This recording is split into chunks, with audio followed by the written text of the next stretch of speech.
Hi, all volunteers. It's Dana again. This is Earth and Sky Erosion Center 3. Center 3 is called Splash and Shake, Rattle, and Roll. So there are two different experiments. This is an outside experiment. Make sure you take a walkie-talkie with you. Before going outside, I'll have a jug in here, either in here if it fits in here, or else I'll have it setting out, I'll say, for Center 3.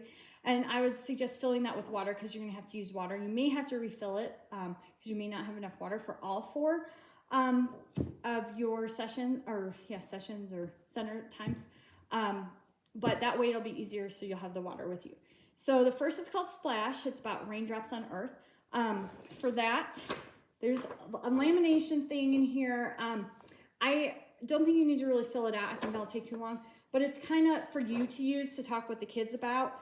The prediction, you talk about a prediction, their observations, the rain from waist high, and the rain from head high.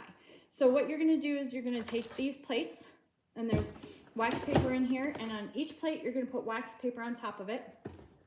And then you're going to take a spoonful, this spoon, use a spoonful, and you're going to do flour first, a spoonful of the flour, and then you're going to give them, I would put some water in one of these cups. These are glass, so just, if they're outside, it's like hard, try not to break them, please.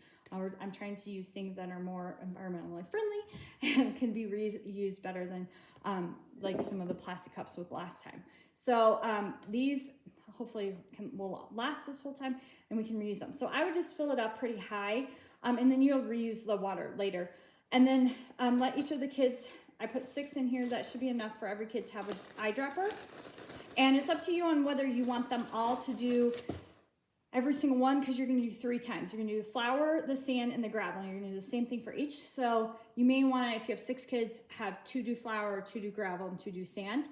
And you're going to have them just get some water in here, and then you're going to have them do it from head high and then from waist high, and observe and talk about what they see from the water falling on first the flour, and then you have a bag of sand, and then you have the gravel. So with the flour, once it gets wet, you're gonna have to just throw it away. Unfortunately, with the sand, I like to try and reuse it if we can. So I have a bag in here that says for damp sand. So when you clean up for the next center, when you're doing the rotations, you can just put the damp sand in here and just keep it in here until you're done. And then what you'll need to do is center 1 also has a damp sand bin. So you can either dump it in their bin, or when you go back to the elf closet, there should be a couple bins that say for drying sand, and just dump it in there, and then put this empty bag back in here for the next group. I've also put paper towels in case if you need them. You will probably need them to wipe out the gravel, because if you can wipe off the gravel and just put it back in the bag, that would be wonderful. That way we can hopefully keep reusing it and be more mentally friendly. And then, so that's the first one, and you have this sheet. I'm just gonna leave this in here so you can kind of see. You don't have to use it. I'm not gonna put dry erase markers for everyone to write because that's just too much extra stuff. But this can kind of help you with, I'll add like one in there if you wanna write it down to remember for yourself. But instead of having the kids, I know they like to do that, but I just think that might be too much. And then the second one is called Shake, Rattle, and Roll. So this one, you have 2, Rubbermaid bins. One says shake, one says do not shake. They both have lines for them to go pick out rocks from around the school. Not too far from you, of course. You'll have your walkie-talkie, so make sure you keep the kids all by you. Fill up to the line that says rock. Have them fill it up to the line that has rocks. What you do is you unscrew this, have them fill it up, and then you'll take the water that you're using in the first one so we can reuse it and pour it in there. And then you may need to pour more from your jug up to where it says water. And then you close it all the way. Make sure it's pretty tight. And then shut it. And the do not shake one, this is a do not shake one, you just set aside. The shake one you give to the kids and make sure it's really tight. And you have them shake 20 times each. So it's at least 100 times. And then you have these 2 glasses that will now be empty.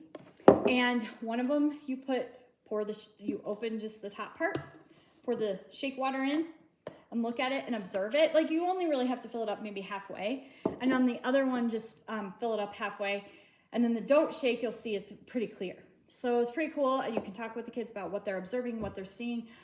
what that means. What does a shake mean? Is that maybe an ocean or somewhere where there's a lot of waves coming in?